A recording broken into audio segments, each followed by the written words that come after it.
السلام عليكم بنات، صافا؟ نتمنى تكونوا بخير وعلى خير. نلقاكم هذا الفيديو في احسن الاحوال والظروف ان شاء الله.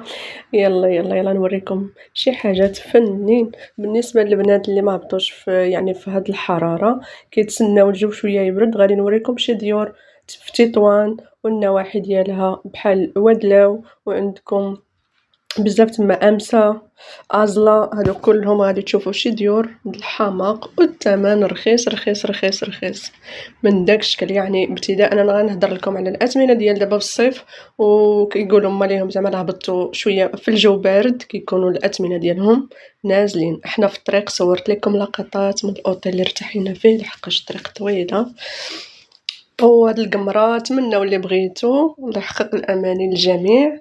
المهم جيتكم فيديو خفيف ظريف وغتستافدوا منه. اللي باقي ما هبطش المغرب الله يديه على خير. كاين الناس اللي عندهم وليدات صغار، كنعرف بزاف ديال الصديقات ديالي غادي يهبطوا ان شاء الله حتى لاكتوبر. المهم غادي نجيب لكم تستافدوا، واللي باقي شويه، باقي الوقت. كاين اللي يهبط غير سيمانه يشوف العائله.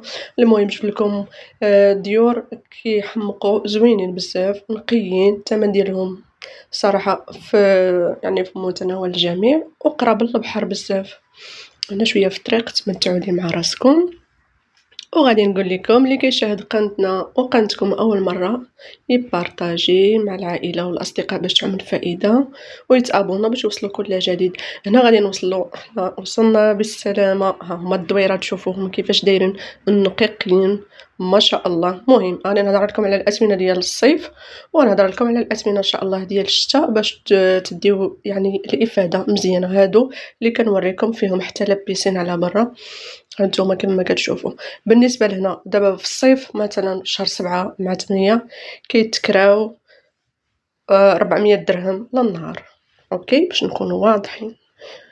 وبالنسبه للشتاء 200 درهم 200 درهم، يعني الرخا صراحه. انا فاش قالوا لي الاثمنه ديال الشتاء والله لا بصراحه كل ما كانش دابا المدرسه والدراري صغار، واحد يهبط في الجو شويه بارد يتمتع ويبقى مده طويله. المهم شوفوا للدار هانتوما كيفاش دايره النقا، المعانات، الكوزينه، الدوش، هانتوما كما كتشوفوا فيهم البالكو. يا سلام تشربوا لي كويس ديال اتاي في العشيه اولا تفطروا في الصباح مع العائله. بصراحه داكشي واعر.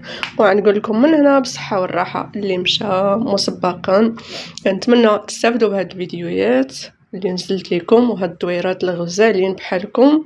ما تنساوناش من تعاليقكم الزوينه بحالكم، وشكرا لكم بوجودكم باش كنقلب لكم دائما على الجديد. والله يخلي ايامكم دائما فرحه وعيد. كنقول لكم من هذا المنبر كنسلم عليكم كاملين كاملين كاملين، كنبلغ لكم تحيه كبيره كبيره كبيره. البارطاج ثم البارطاج مع العائله فضلا وليس امرا. شكرا لكم كاملين. انا غادي نقول لكم تهلاو لي فراسكم بزاف. هاد الدويره واحده اخرى، راه مجموعه ديال الدويرات اللي وريت لكم في هذا الفيديو. شديت لكم لقطات من هنا ومن هنا ومن هنا ومن هنا حتى هذه غزاله. وفي الاخر انا غادي نشدكم للبحر قريبه بزاف، كلهم صراحه 10 دقائق ولا قل وانتم في البحر. يعني ما كتضربوش ديك التماره وهزوا. بالنسبه اللي عنده الدراري صغيورين، اما اللي عنده كبار هذاك راه ما غاديش يشيل الهم لهاد الشيء ديال يعني تهزلهم داك الماتريال باش كيلعبوا في الرمله وهذه نتوما عارفين. الدويرات هما هادو فنين غزالين نقيين عائليين، ما كيكريوش زعما اللي كوبل هكذايا مثلا 3 دراري ولا 4 ما كيبغيوش. المهم كيكريوهم العائلات باش نكونوا واضحين. شوفوا ها هو البحر، ها الدويره راه قريب. واللي عجبني في وادلاو اكثر، اول مره كنزورها غزاله. وادلاو بالنسبه اللي ما كيعرفهاش محسوب على تطوان. الصديقه ديالي كانت مشات لها وشكراتها لي بصراحه، وكتب لي نزورها انا والعائله هاد العام. فن واخا انايا ما نوصفها لكم غزاله.